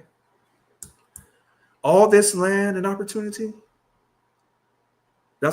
they tell us we're all going to die because Israel and Palestine can never have peace because of land. That's what they tell us. That's because of greed and because of something else that I won't get into directly. What I'm always saying is countries always invade other countries. They say to give you democracy, to give you a better way of life. They want your land and resources. So when you talk about what would you invest in if you don't trust the stock market, I would say real estate. But here's something I stand by this. Don't carry debt if you don't have to. Do not carry debt. Now, Mr. Glass, they taught me in college to carry debt. Yeah. The DuPont analysis. And I never forgot that because the DuPonts is one of the founding families here in this country. Mm-hmm. But as long as you know how the market's going to go, yeah, you can borrow money. But don't nobody know how the market's going to go. Quote unquote. Because those in power control the marketplace. So they always know when to buy and when to sell and when to call somebody's coat strings. Sure. So if you have insider knowledge on Wall Street, you'll always be fine. But nobody's supposed to have insider knowledge on Wall Street. That's correct. That's absolutely correct. And on your show, you are absolutely correct. We obey the laws of our country. You are absolutely correct. Thank you. Let me read this statement by my sister. She said, Black folks have to diversify, though. Most investments have a level of risk associated with it. High risk, high reward. Right. So go ahead. She's not wrong. But here's the problem when Black folks invest. If you wanted to destroy the Black community other than using drugs and alcohol, convince them along with white people to invest in the Wall Street. And then invest, blow up Wall Street and take all their money. See, old time Black folks, whether they were in church, being righteous, or they're out here selling drugs in the streets, they didn't keep their money in banks. They kept it at home and they bought property. So here's the difference, right? The price of land has drastically risen, way above what the normal average single person can afford, generally speaking, depending on where they are in life, right? So I don't disagree with you at all by saying invest in real estate, buying your own house first off, and then looking at other places to buy, so on and so forth. But I think for the average person, especially now and understanding the way things are going, buying a house is something that is not an attainable thing. All right. But let me read this comment by, and I don't know what's up with this name, but I'm gonna say it anyway. Sieg Wolf. Maybe I said that correctly. I don't know, but the prefix of that. Well, anyway, I agree with this, right? You cannot own property in the USA in jurisdictions that assess property tax, which is most places. It's a lease by proxy, which has a truth to it. It does have a truth to it, right? If there's a tax that you have to pay on the property that you quote unquote own, do you own it? Right, which is one of the reasons why whenever we leave, we'll buy land and we'll buy property, we'll pay for it one time, and that's going to be it. Well, America's go ahead. So I see what this person is saying. So here's how I'm going to respond back to that, because I was looking at that. If you have to pay property on your land, do you really own it or are you just leasing it? I don't know. If you have a wife, do you own your wife or you have to pay property on it? Now, most men say, hey, if I'm married, I own my wife and she owns me. Hold on, listen to how I say this. Most men, if they're married in a good marriage, they'll say, I own my wife and she owns my ass. Whether we pay property tax or not. So I don't know about that statement. I wouldn't say that, but I kind of get where you're coming from. I do too. Again, I understand what you're saying, but that's so okay. I get what you're saying. If I pay property tax on my home, I still own my home. In my mind, I own my home. But in a sense, if I don't pay no property taxes, I'm losing my home. I get that too. So, I said marriage is kind of tricky like that. Because a woman say, I own my husband. He owned me. We in this together. Missed a few payments. So when people say, well, you shouldn't equate a marriage to a mortgage because you can't buy a woman's love. You're absolutely right. You can never buy a woman's love, but you can lease it for 100 years. Well, but even with that being said, if you begin to get, see, he laughing. But let's put that in different terms, right? If you begin to go bankrupt and the currency of love, you'll end up losing your wife, right? Possibly, yes. Yeah. I don't know many. I'm not gonna say any, but I don't know many people, not just women, that are married who have become morally bankrupt and have had to tap in and get out of that marriage. It folded. It folded.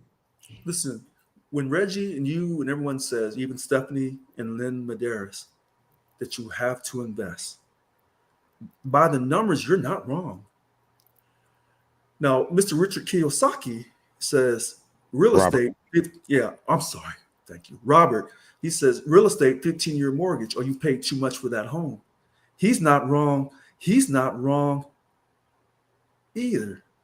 Even the relationships are released. He's right. Yeah, I agree with Sigwolf.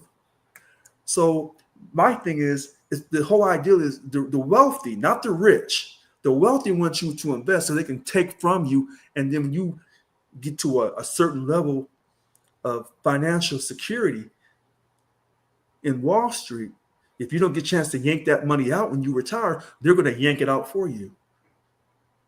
But if you had to just control your own destiny by saying, I'm going to take what money I have and do my real estate where I don't need Wall Street. But the first thing I have to learn how to do is not create debt. It's hard to ignore all the abilities or all the financial opportunities to buy in this country, because we'll sell you anything. And we are the best marketers in the world at selling you something you really don't need. I can't go to malls, because when I go to mall, you know what? I need all this shit up in here. Yeah, I don't need none of it. You finna go get that thick chain. You gonna rock it. You finna go buy that. Right.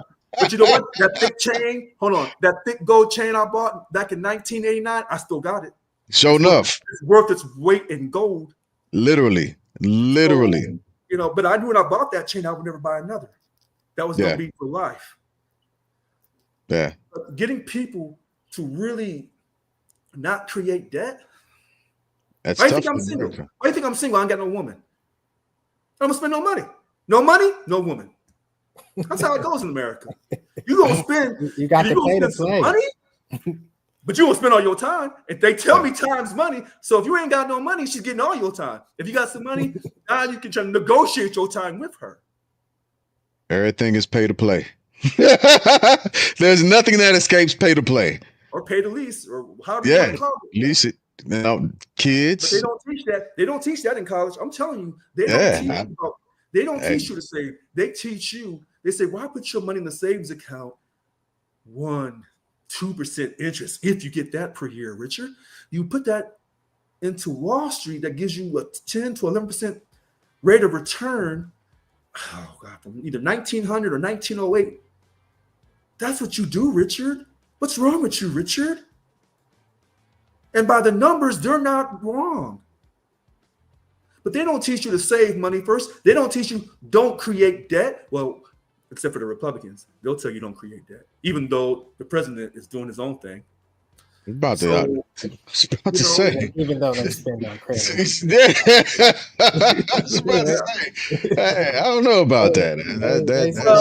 He's not your typical Republican. Republicans always teach financial responsibility.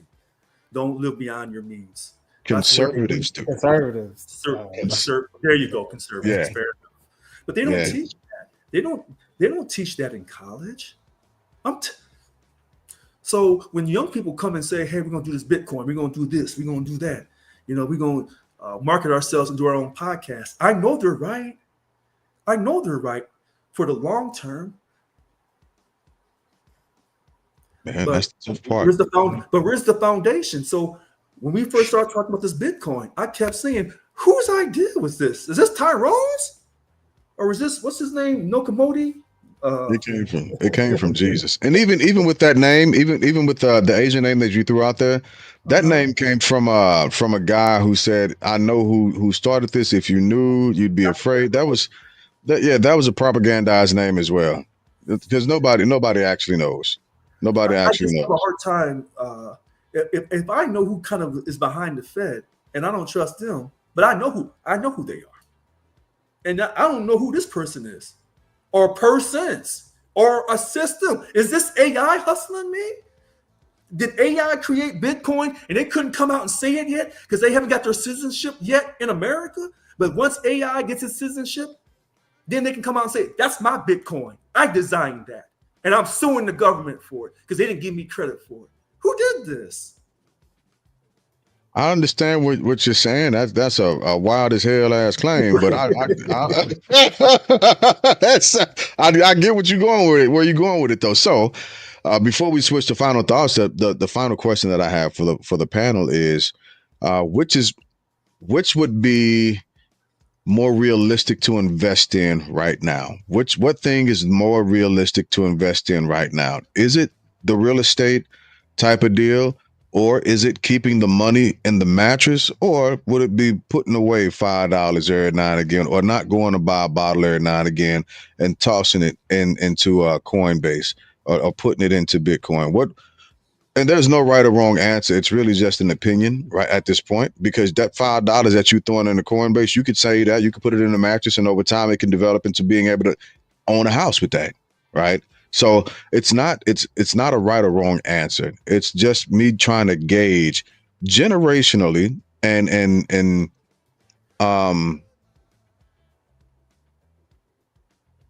age gap wise, generationally, maneuverability type of thing where we are. Because again, we're not a monolith. We have various different gaps between all of us. And the idea is to bridge them, so we can always journey and touch each and every last idea in person. So which thing is more realistic to you, Reggie? So it's a percentage game with me when it comes to this. A percentage of it has to be physical cash. So, 3 to 6 months of income saved as cash. Equities, stocks and equities. And so let's just say 33% cash, 33% or 50% stocks and equities, because traditionally they have given the greatest return outside of Bitcoin. I right now, like I said, have about anywhere from, depends on the market and the volatility, but I have anywhere from about 5 to 10% invested into Bitcoin. And then obviously, if you can afford it, land, real estate, and then lastly, some self-defense measures. So if that's a gun or some type of security defense system for your home, also invest in that. Just to throw this out here before we get into yours real quick, Rich, Mr. Seawolf or Miss Seawolf, the wolf, they, them, y'all, you, there's always a place and a space on the platform for anybody who wants to actually voice their opinion. I absolutely appreciate you in the comments, but I would appreciate it even more if you would actually come and have a more in-depth conversation about everything that you're saying. Just to read the comment, however, I suggest diversification based on levels of custodial control, physical gold ETFs. We didn't even talk about any of this. Mutual funds, cash and mattress, etc. Reggie's saying the same, right? So I think that's several different other points, because I actually do invest in silver and gold. And I've had to use it to cash in on, right? To get cash from. And I've done it when I've watched the market go up, right? And so I had direct fiat return on those investments that I was like, oh, you know what? Let me keep some of this in the safe just in case, right? But I also invest in spirits. I went and got Dang it, Crown Royal. I went and got some Crown Royal on purpose before the tariffs hit. I did that on purpose, because I plan for the zombie apocalypse sometimes, but that's neither here nor there, right? But see, Wolf, if you would like to, anytime we're on, especially Wednesdays and Thursdays, hop on. I'll usually post a link in the chat, but we got to talking and I was listening so hard that I kind of forgot to. But all right, Rich, your answer to the question. Reggie and his wife and Sig Wolf were right. They're talking about diversifying in all these different type of financial vehicles. They're right. I would say number one is don't have a lot of debt. Because if you don't have a lot of debt, then I can't come and take nothing from you. And if you said 6 to 8 months, Reggie, for cash, then I should be able to take care of my property taxes so I can hold on to my home. Most Americans, what does it say? 8 out of 10 Americans are one paycheck from being homeless. Not anymore. It's $400. We don't have, the average American doesn't even have $400 in their bank account to pay for an emergency. All right, so I'll try to make this shorter. Low debt again. Because I guarantee you those people who don't have at least $400, I'm willing to bet you that a lot of those people probably have a 401k. I'm willing to bet you that. And that's smart, except when your 401k goes belly up. Or when you get so broke, you say, hey, cash out my 401k because the market is going downhill. Nope. So everyone is right. You have to diversify. But here's the trick to this. If you believe that the wealthy control everything. If everybody is going into Wall Street, I'm going to crash Wall Street and take every dime from you. So if the crowd is going to Wall Street, I'm going somewhere else. Don't move with the crowd. If the crowd is buying on Wall Street, you're selling on Wall Street. If they're selling, you're buying, because that's what the wealthy do. But do you have the discipline? I'm going to bet against you. I'm going to bet against you. Most people don't have that financial discipline. My answer is if you can, keep your debt low. So when people laugh at me when I do these videos with you and they see me sweating and I'm wiping my head off, at some point I got to turn my air on. At some point. And I'm putting that point on far out until I can't take it no more. Then I turn the air on. People laugh at me. That's fine. Go ahead and laugh. Give me a second. I'm about to come back. I had typed that out before I lost the thought. Hey, Juan. So this is hopefully the beginning of something that we can begin to do frequently by introducing different movements of financial stability and understanding, knowledge comprehension skills for investments, so on and so forth. And it ain't going to be for everybody, right? And it's not supposed to be. That not everybody can hop on this train, and that's fine. But for those who have an ear to hear and who want to do better and want to try and do better, I recommend getting yourselves around and listening to something and people that are smarter than what you are about these things. Rich and Reggie are a lot smarter than I am about money. And I won't listen. I will argue certain points, but there's a certain point where I'll be like, that's far past my mental I can't get there with them. You know what? I'm so tired of watching. And the dad shirt. She's so silly.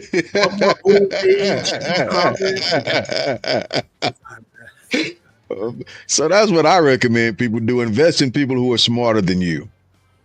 Invest in people who are smarter than you. That's how you get from where you are to where you want to be. And with that being said, we're going to move into final thoughts. Let me bring the music up a little bit. Got to play that for final thoughts as we get through this. So, Reggie, since this is your first time on the Family Bloodline podcast, and hopefully not the last time, because I'd love for you to begin to come back and just keep us updated on everything new that you learn about crypto and any other investments. But let's get your final thoughts first. Yo, I want to thank you for having me first and foremost, but I want to encourage people to just invest in reading.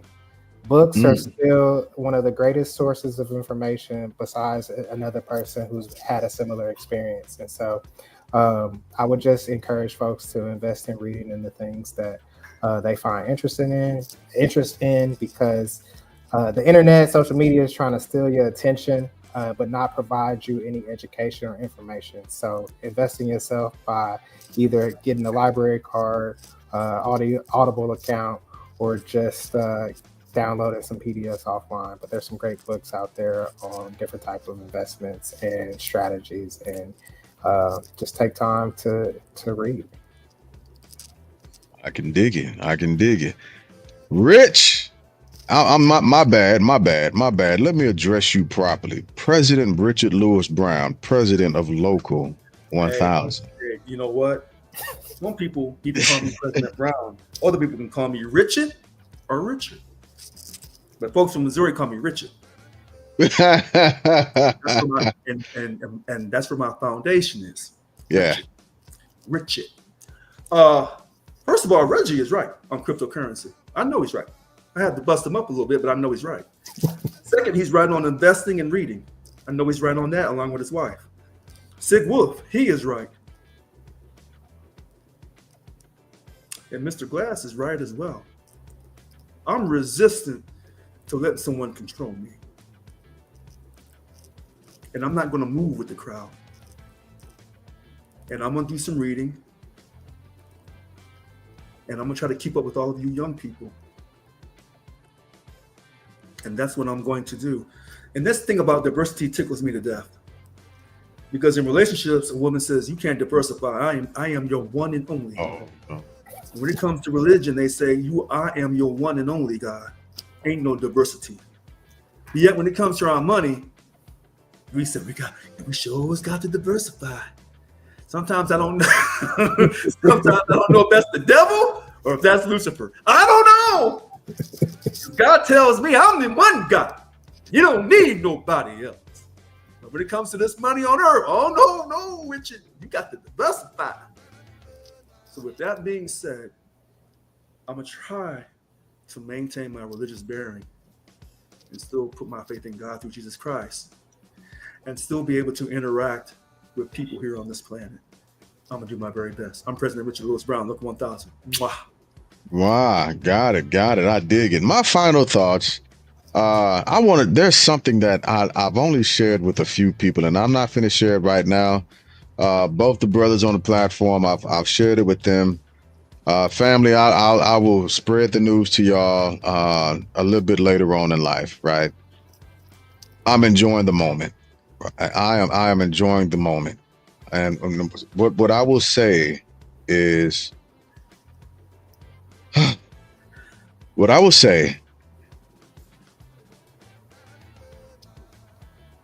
is just, golly, there's so much that I want to say, but I can't. I got to hold on to it just for a little while longer. I'm going to hold on to it for a little while longer. I get 28. I will hold on to it for just a little while longer. But what I will say, family, what I will say is, first off, do not get out in these streets and protest as much as we want to, as much as it would be a righteous cause. Don't do it, because these motherfuckers don't care about you, and they just looking for a reason. They're looking for a reason, and don't give them one. If somebody's supposed to be out in the streets marching, you let the people who ain't had dogs sicked on them yet get out there. They got it. It's their turn anyway. They can do this set, not us. Sit back and fix our communities. After we get our communities fixed, if you want to stay here, by all means. But for those of us who are ready to leave, damn it, let's get ready for it. Get yourself prepared. Go somewhere, be about your business, and not just that. Get somewhere where you can be, you're free, where you can actually experience freedom. Prepare yourself for that. Surround yourself with people who have a similar mindset as you. Build the bridges to actually delineate the gaps so you can get to different places that you need to get to. That's the aim, that's the goal, and that's the movement. From Jay Glass, the movement. As always, good people, we always appreciate you hanging out with us. And it always seems like whenever we getting ready to hop off, that's when people start hopping on. The views start going up. Right at 2+ hours, the views start going up. But catch the replay. It was a great show. It was a lot of information that was shared. Oh, congrats running your first 5K one. I'm proud of you. I'm And proud of you. make sure you tell Mr. Sig Wolf that this is your invention. I'm on your podcast. This is Mr. Glass's podcast. Oh, Now, I got my own little Facebook miss something. page. This is Mr. Glass's podcast. This is his family bloodline. This is his podcast, Sig Wolf. Oh, My Facebook page is R.L. Brown, but this is his, Mr. Glass. This is his podcast. I'm glad. I'm glad you said that. Reggie, where can people follow you if you're pushing information out about Bitcoin? I'm not pushing any information out about Bitcoin. You can follow my life and see how I live as an investor, as a traveler. You can follow me on Instagram. It's Reggie_global. I'm also on LinkedIn. There's various other platforms. I'm not the biggest social media person, but that's where you can just see little snippets of my life. And All right. Rich. R.L. Brown on Facebook. Richard DeReal. Oh, God. Richard DeReal on Instagram. Richard DeReal 7437. Richard Real 7437 on X. Richard DeReal 7437 on TikTok. YouTube, Richard Louis Brown. Louis, Louis, like Louis knock you out. If you go up on the internet, you'll see all types of articles about me on the internet. You can go to my website, createexcellence7437.com. There it is. So, with that being said, good people, as always, we appreciate y'all for coming out, hanging out with us. If you have any comments, questions, or concerns, or if there is something that you would like to hear hosted on the Family Bloodline podcast, hit us up, thefamilybloodline.com, the family FBL podcast at gmail.com. We'll get those emails and we'll read and we'll listen and look at everything that you want to hear spoken to and discussed on or with, but whatever's supposed to come after that. I'm tired. I had a long day and been up early. So with that being said, thank y'all for coming out. God bless and good night.